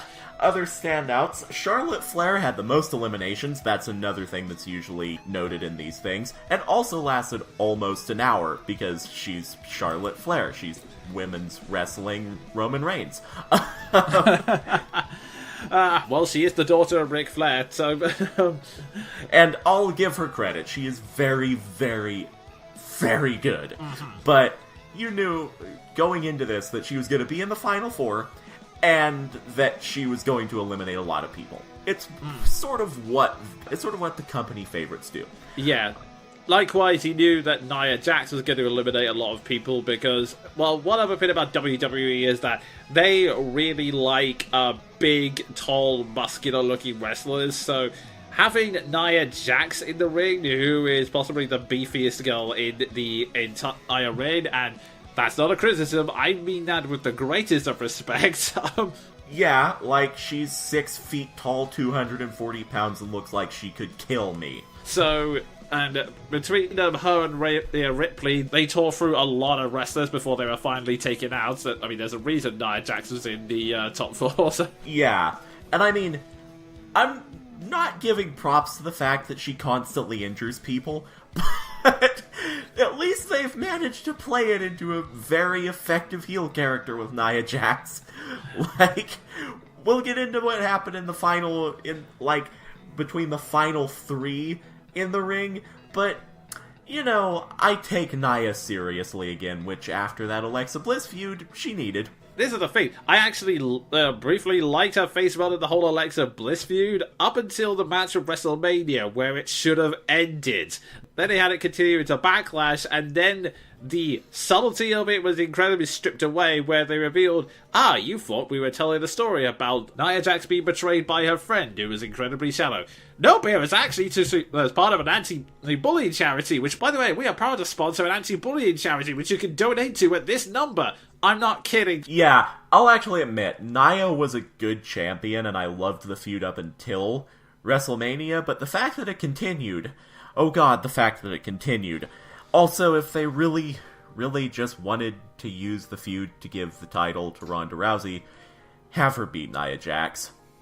Just have her beat Nia Jax. Don't throw in the Money in the Bank briefcase. Yeah, that was just... Yeah. Moving on, though. Yeah, we should probably get to the finale. Like I said, this was something that was actually set up because, okay, what was actually, as someone pointed out, actually a hilarious reversal of last year's Royal Rumble, where Charlotte was number 1 and Becky was number 2. It was all going to come down to either Charlotte Flair or Becky Lynch, because those are the 2 women's wrestlers they're really pushing right now. Especially with Becky Lynch, given that she's accidentally become the most popular wrestler in WWE right now, with one other possible exception that we'll get to in a moment. But the thing was, she was already in a match of Asuka, and normally what that means is they won't be entering the Royal Rumble. It's usually why they have to have Brock Lesnar paired up against someone so that he doesn't enter as well. Our predictions were, if they find a way to include Becky, then she's going to win the Royal Rumble. If not, then it's definitely going to be Charlotte. That's usually the way they go about things, except for that one Royal Rumble where Roman Reigns just entered at number 30, despite the fact that he already had a title match and was pounded to a crap by Braun Strowman and thrown through tables. But anyway, yeah, I do believe that was 2017. You know something? Not a great year for wrestling. But, yeah, basically the storyline here was, and I'm actually amazed that they wove all of this together so neatly. Lana was injured by Shinsuke earlier in the night, and thus couldn't make it to the ring for number 28. Well, she tried, and then she was bulldozed by Nia Jax, because heel! And seizing upon her opportunity, which is sort of Becky's whole character lately, someone who is sick of having her opportunities taken from her, and thus jumps on everyone she gets. Becky muscled her way into the Rumble by confronting Fit Finlay and yelling at him in Irish, and joined the Rumble just in time to square off with the Final 5, which was the aforementioned 4 plus Alexa Bliss. Mm-hmm. Now, I want to give some credit here as we start getting into the finale. A lot of people were giving the criticism of, there were no surprises, it was so predictable. Sometimes that's not a bad thing, because here's the thing, like we said, we always knew it was going to come down to either Charlotte or Becky. Of course it makes sense, that's what they've been building towards these past few months. I mean, it was really freaking obvious that this was what was going to happen. But the way they did it and the way they told the match, it doesn't matter if you know who's going to win. Like, the hero's always going to win 90% of the time. The way they told this story was epic, to the point where I knew that Becky was going to win, but they made me think for a moment that she might not. Yeah, like, there was enough doubt to make you wonder. Like, there was actually a point where I thought, what if they do give it to Nia? Because they've been pushing her as this unstoppable monster. So there was a nugget where it would have made sense, sort of like Big Show possibly winning in 2004. Great Rumble, by the way. And of course, there's always the pressing possibility that it would be Charlotte, because Becky and Charlotte both have huge beef with Ronda Rousey. And each other, yes. Also, they're being pushed to the moon because they're Becky and Charlotte. So, with the final three, and I say the final three because I really didn't think Bayley was going to win, as insane as that would have been. With the final three, there was enough of a nugget of doubt in me to think maybe they might risk it and give it to one of the other two. So, whenever the outcome that I expected happened, I was still satisfied. Especially since, you don't even have to be a wrestling fan to get this. What happened during the finale was, and something which I'm actually glad is still having stakes in the rest of the show following that has led to some really good storyline segments with Becky, is that Becky eliminates Nia Jax, and she's knocked out of the ring but isn't eliminated. Nia, in a fit of frustration before she leaves, slams Becky's knee into the steps, thus injuring it. And that leads to pretty much the classic thing of, can you stand, can you continue? It looks like it's all over, they're about to make the call, and Charlotte Flair is celebrating, but Becky gets back into the ring and is fighting with an injured knee, which Charlotte is all the happy to exploit, but she still wins through grit and heroic determination. Yeah, it was a shonen ending, and I especially... This comes down to Becky Lynch as a storyteller and as an acting talent, because, I talked about this last month. She has a degree in acting. As she was gearing up to face down Charlotte, once again, to quote a line I saw on Tumblr in reference to the match, "Here we are, old friend, time to dance again." One thing that Becky's just said into the lead-up, just hyping herself up to fight Charlotte, was, "You've taken enough from me, you're not taking this." Oh. That was badass. Oh god, yes. And, oh man, the ending. I think Becky clotheslines Charlotte over the top rope. She's just hanging on by the apron, and then Becky goes in for this flying lariat, and in slow motion, Charlotte just slumps to the floor. That was awesome! Oh yeah, that was such a cool moment.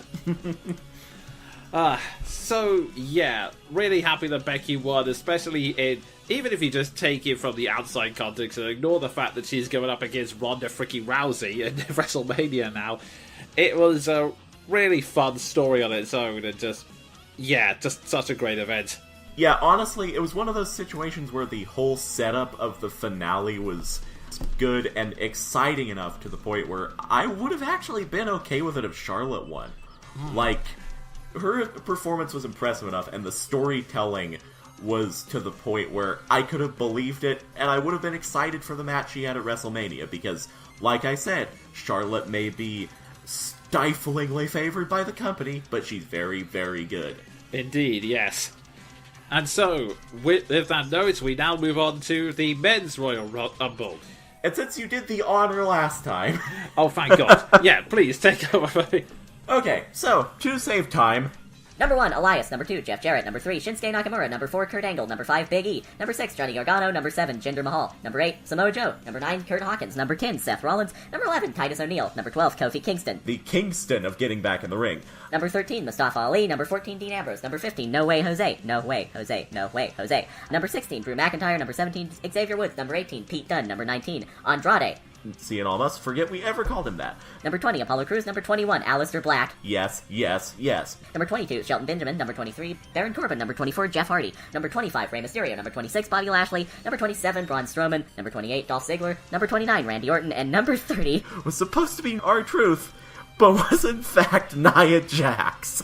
Yeah, we should probably address this, because this ended up being a big controversial moment. Yeah, so I'm going to preface this by saying it was weird, but I sorta liked it. Yeah. Except for the fact that she threw out Mustafa Ali, the guy I wanted to win. Yeah, it would have been nice if he had won, but honestly, I can totally see that as part of a heel move, and, okay, first off, let's get one small element out of that way, because some people have brought it up. There's this whole thing going around that she may have thrown R-Truth into a light and damaged it, which hurt him, and also meant the arena was suing them, but we don't know if that's actually true or not. It's a work, and there's been plenty of other photos to show Nia and Truth hugging each other after it was all done, so yeah, who honestly knows at this point? Yeah, and I mean, don't take Jerry Lawler's word for it.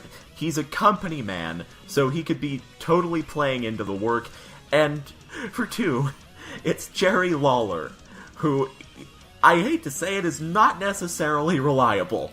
No, not to mention he's not had a great track record in terms of how he talks about women. No, he's not even a product of the Attitude Era. He's a product of the 70s era of wrestling. Yeah.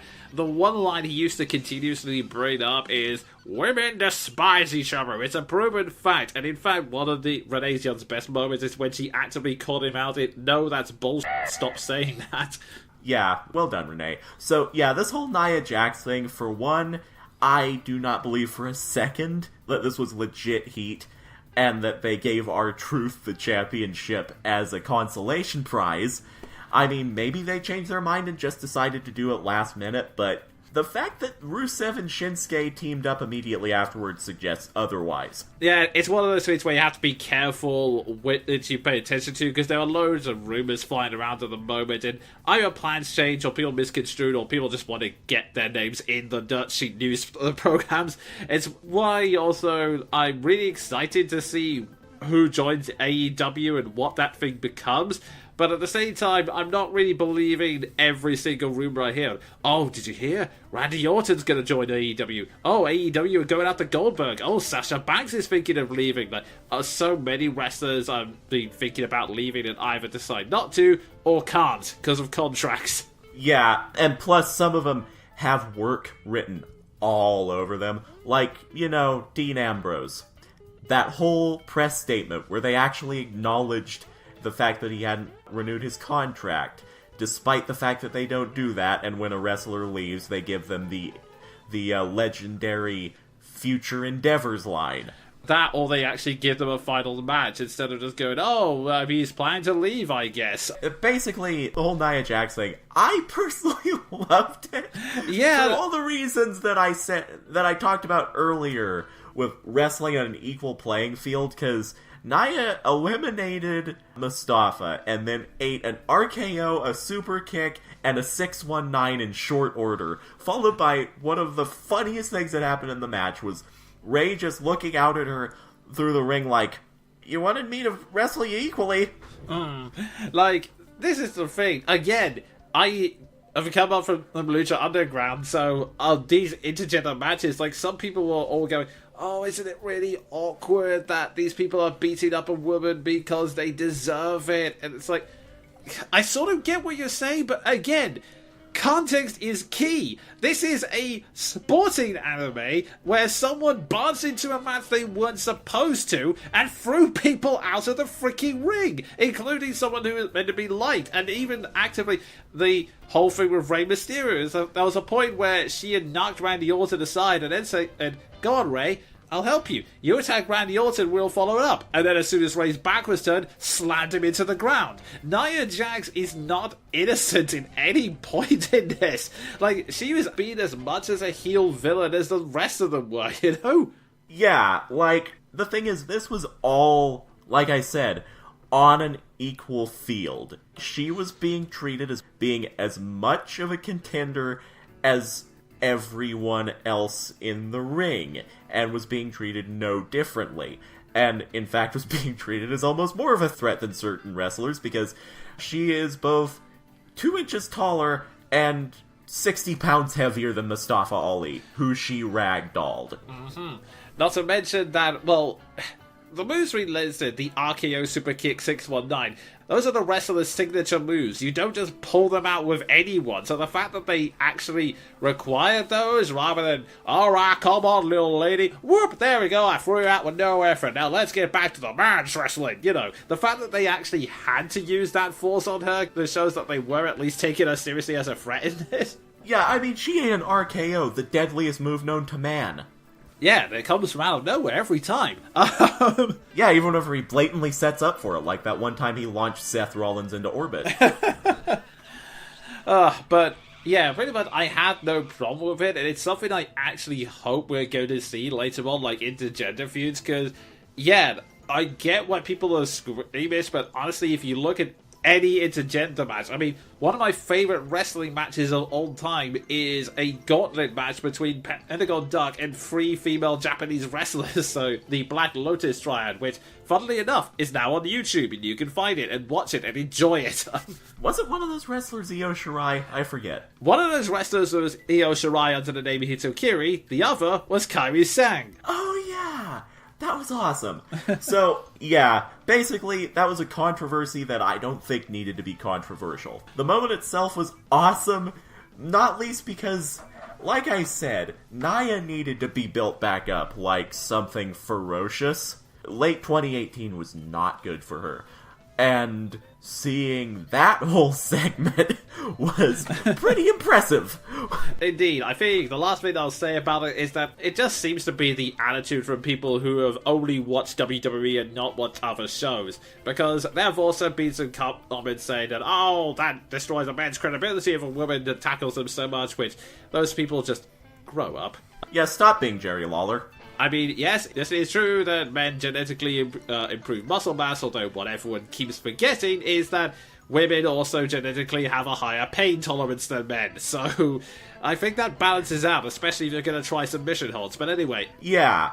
To get back to the match itself, I'll address those 2 roles I mentioned earlier. The final 4 were, and I love this, Seth Rollins, Braun Strowman, Dolph Ziggler of all people, I'm not offended though, because he puts on great matches, and Andrade Cien Almas. I was so happy. Yeah, that was a great Final 4. I mean, Dolph Ziggler, like Bayley, is a bit of an awkward one, because they're a good wrestler that put on entertaining matches, but they're someone who's constantly been forgotten by the company. In fact, we were talking about the rumor mill earlier. That's a guy who, even as so much as 2 years ago, people were saying, oh, could Dolph Ziggler leave WWE? And for what reason, he always stays. It's funny, usually around the time that it's reported he might be leaving, WWE mysteriously gives him a mid-card title. The Iron Man of this match, and also the winner, was Seth Rollins at 43 minutes, 26 seconds, and 3 eliminations. Yeah, Seth is the person I was talking about earlier, the close second to the most popular wrestler in WWE right now. He's been positioned as the face, or the, I guess you could say, protagonist of WWE right now, and unlike Roman Reigns, he's had a good few years winning the crowd over in some great storylines, one of which you can actually hear about in the November 2018 version of Monkey Broadcast. I believe Sven was the one who talked about that. So, anyway. Honestly, best face turn I've encountered in wrestling so far. Seth has the makings of a great company face, and sort of a long-built, slow-burning storyline to back it up.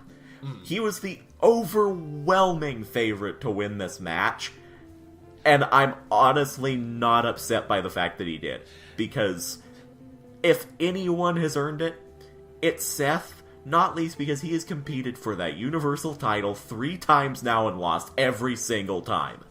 Indeed. The only other person I would have liked to maybe win is Mustafa Ali, because he's been given a push and it'd be a great way to introduce him as a dark horse, but there's a reason that we were calling him Dark Horse. It was always going to be an outside chance, if anything. And besides, I'm happy with his performance anyway, because he was in... Yeah, he was one of the last wrestlers eliminated, and it took the astonishment of facing Nia Jax to do it. Like, he hesitated and then got thrown out. That's pretty much it, really. Yeah. So, to discuss some more roles we mentioned, comedy spots. Yeah. Elias and Jeff Jarrett. I can't believe this is a feud we're getting. Yeah, it was a weird thing where, okay, to set up, Elias's whole gimmick is that he is a drifter who plays guitars and sings songs, and he always gets interrupted. This time he was interrupted by Jeff Jarrett, whose whole gimmick was that he liked to sing and entertain people. So for a while it looked like there was going to be a duet.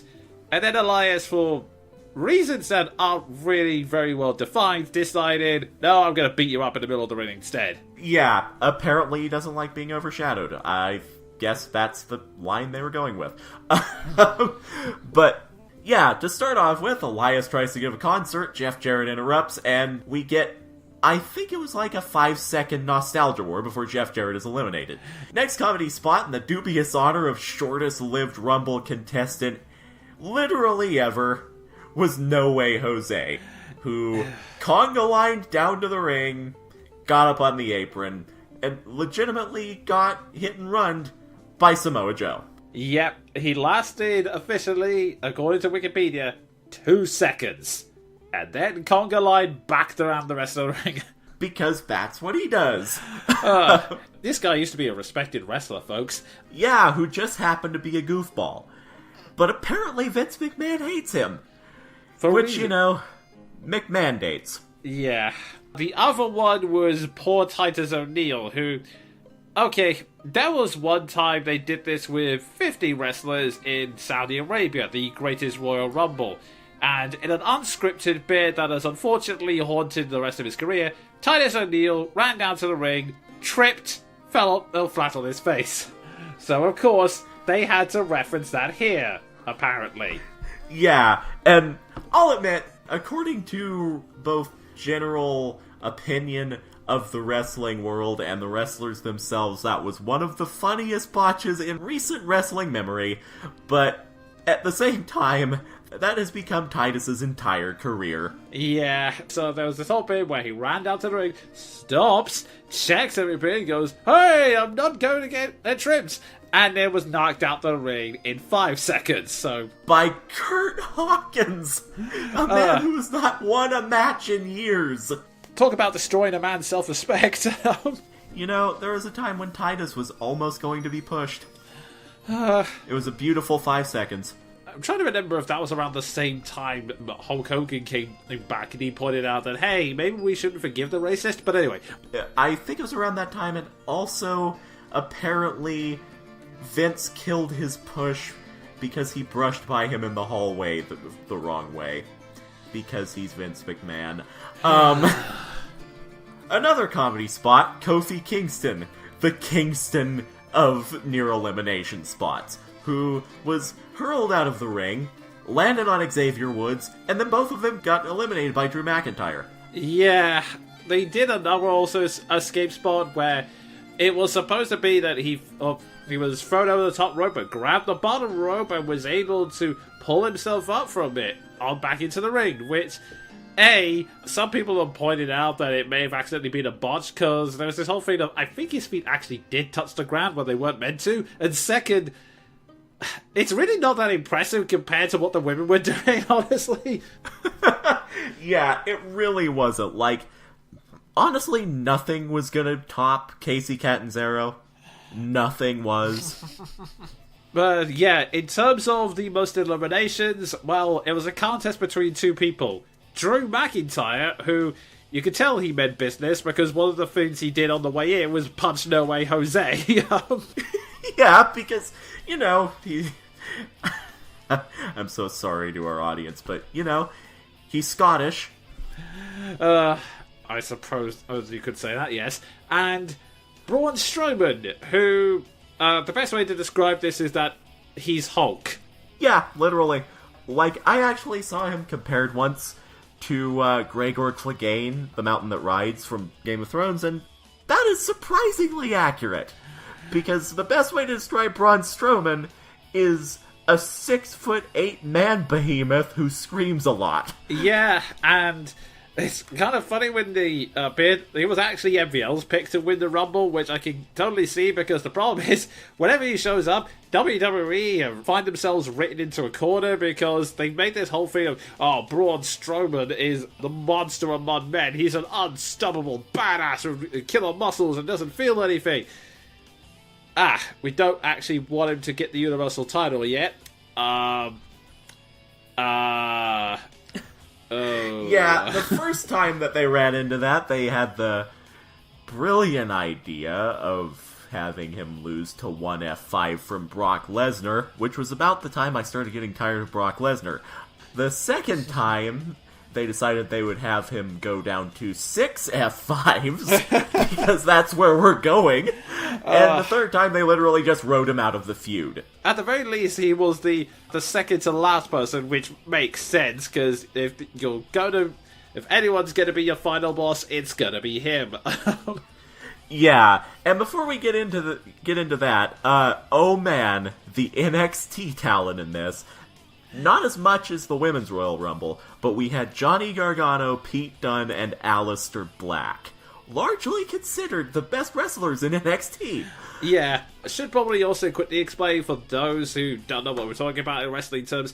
NXT, it's weird. It used to be the WWE developmental show, but now it's considered WWE's indie show. So the best way I can describe the excitement of it, it's like when a character from a third-party game or an indie game makes their way to Smash as DLC. Like, oh my god, we never thought they would actually be here. Yeah, it's actually especially fitting in this case, because I would liken Johnny Gargano showing up to Sonic the Hedgehog being in Smash Bros. Brawl. Yeah, that actually would make sense, yeah. Yeah, so Johnny Gargano showed up, eliminated Jinder Mahal, because that's what Jinder's career has come to after winning the WWE title.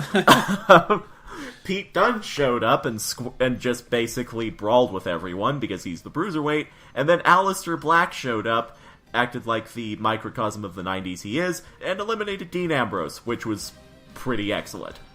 Yeah, just all three of those guys in the ring and having duels with each other, man, that was cool. And literally a month after recording this, WWE, in a stunt to try and fix low ratings, suddenly had both Aleister Black and Johnny Gargano, along with Ricochet and Tommaso Ciampa, just suddenly appear on Raw and SmackDown, whilst continuing their plotlines on NXT. I wonder if Vince McMahon is just making panic decisions at this point. Also, shout out to the two luchas, well, former luchas in Andrade Cien Almas' case, Rey Mysterio and Andrade. Man, those guys performed some cool spots. Yeah, like, again, the fact that Andrade even came close to sniffing the WWE Championship amazes me, because, he's a luchador, and he's stupidly amazingly good. He gave WWE a 5-star match once, which Dave Meltzer almost never does anymore. And plus, he had borderline 5-star matches with Rey Mysterio himself on SmackDown recently, so if anything on that grounds alone, he deserved to be in the Final Four. Also, he eliminated Randy Orton, which is sort of a huge career rub. Indeed. And one last detail I want to talk about before we get into the finale. Samoa Joe, I want to give great shout-outs to, because, yeah, I get what some people are saying, that he loses credibility when he never wins, but the fact that he's such a great villain who not only has incredible charisma, but has a great way of making every feud personal, more than makes up for it. Not only was he causing great chaos in the ring, but when Mustafa Ali, a guy he had spent several weeks beating up mercilessly, eliminated him from the Rumble, Joe's face when he's just slumped back against the barricade, staring up at Mustafa Ali with a hand like, how dare you? Yeah, Samoa Joe is a character who I've likened in the past to what you would get if you combined a sumo wrestler with a mafia don. Like, he looks visibly like he could crush you by sitting on you, and his promos make you legitimately think he wants to rip your head off. Yeah. He's an amazing villain. And just having that shocked expression from the barricade, just that whole... It's that classic, it can't be, it's impossible expression on his face. It's just beautiful. Yeah, it's like seeing Ganondorf being killed by Link. Pretty much. Oh, God, yeah. But, speaking of small people taking on the monsters, again, Braun Strowman, part of me... he's so overpowered, I'm kind of tired of him at this point. But it was a really great back and forth between him and Seth Rollins, especially when it never occurred to me that Seth Rollins' new finisher, the curb stomp, which is literally him stamping the opponent's head against the floor, is perfect for an elimination from the apron. Yeah, like, the final spot was basically, Seth Rollins going for, as much as I hate to bring this up, it is a thing that happened, basically going for the Chris Benoit elimination of just using the guillotine chokehold on Braun to bring him over the top rope, but Braun caught himself, and the two had a back and forth on the apron, which is always nerve-wracking. And in this case, it ended with Seth going in for a super kick, another super kick, and then curb stomping Braun off the apron. Yeah. That was awesome. Yeah, that was such a great way to finish it. It's a creative use of one signature move, but yeah, it was just a really good finale and just really cemented, like you said, Seth Rollins' position as the face of the company, especially when one of the other big forces behind the company, Triple H, apparently has a lot riding on Seth and is really pushing him to say that he's someone we can really put the future of the company behind. Yeah, and it really makes sense because Seth is the closest person the company has to a New Japan wrestler. In fact, he wrestled in Japan once. Basically, Seth is a junior heavyweight. He does all the high-flying stuff combined with, power moves. He's the sort of person you would want to see face Kenny Omega. So, if you're going to a new era in the company, and if you also need, an established face who people know and like, and who can feasibly replace Roman for the time being, you gotta go with Seth. Indeed, and also going against Brock Lesnar for the title, which he hasn't confirmed, but it's pretty much a certainty that's what's going to happen. Yeah, Brock did sort of answer Seth's Rumble win by coming out and absolutely destroying him on Raw, which sort of indicates the beginning of a feud. So that is definitely a great David versus Goliath match, which they'll be setting up. And unlike Finn Balor, it won't end up with... That's a story where Goliath completely crushes David, right? Yeah, basically. So Goliath won by sitting on David, right? It will never happen, but I'll actually laugh if Seth Rollins wins by getting out a sling. But anyway...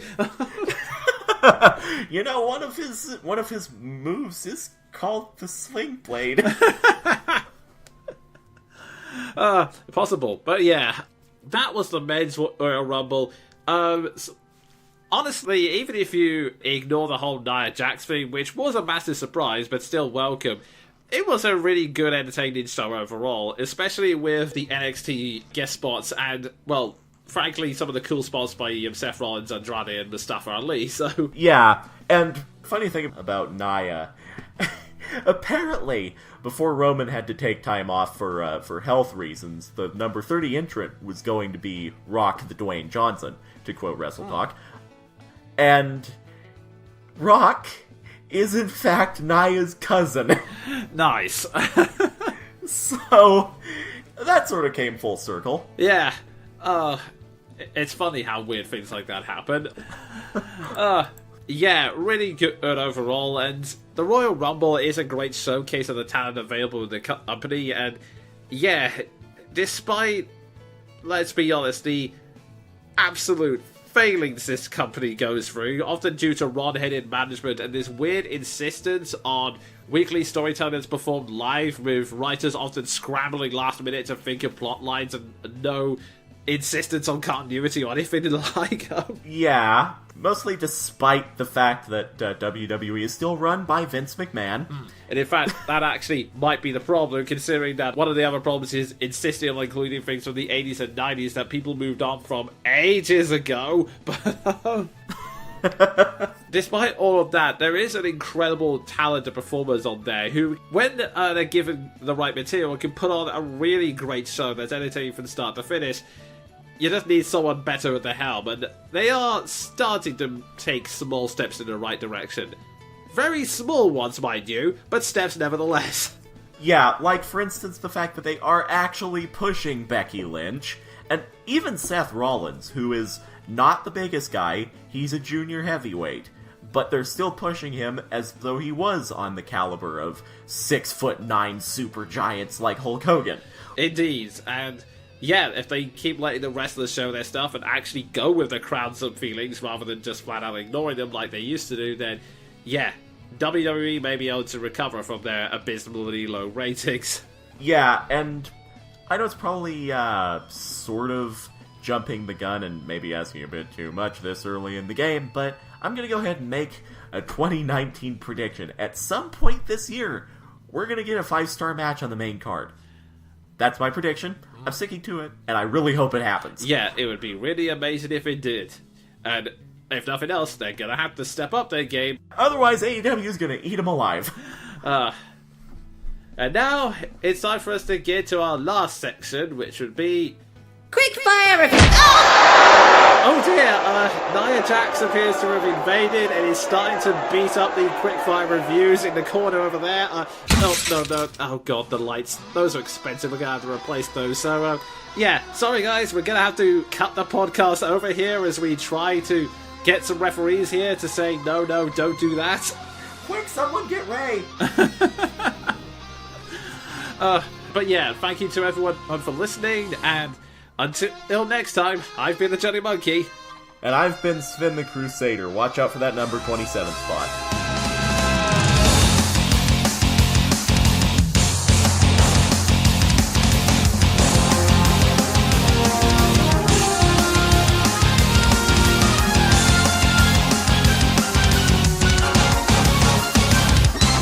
Babble's Monkey Broadcast, a monthly review and discussion show hosted by the Jonin Monkey and Sven the Crusader. For more news, reviews, and occasional random opinions, follow me on Twitter at @TheJoninMonkey. For MP3 downloads, go to thejoninmonkey.podbean.com. All music used in the episode belongs to its original owners. This year's ending theme is The Silver Nightmare, a remix of Skies of Arcadia's final boss battle, made by D-Dubs featuring Juan Medrano. Until next month, have fun, kids!